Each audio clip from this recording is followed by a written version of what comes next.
குடிசையிலே கொஞ்ச காலம் தங்கி பாருலே கூரையின் நோட்டை வீரி செல்வழி நட்சத்திரம் எண்டி பாருலே கூவும் செல்போனின் நச்சரிப்பை அணைத்து கொஞ்சம் செல்வண்ணின் உச்சரிப்பை கேட்போ வேறும் காலில் செலுப்பின்று நடந்து மண்ணோடு பேசிக்கொண்டு போவோம் மழலைகள் ஆவோ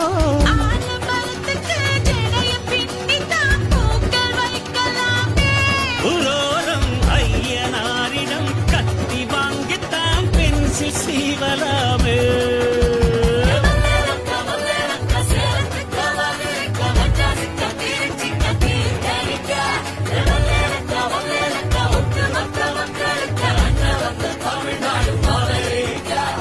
காவிரியாரும் கை குத்தல் அரிசியும்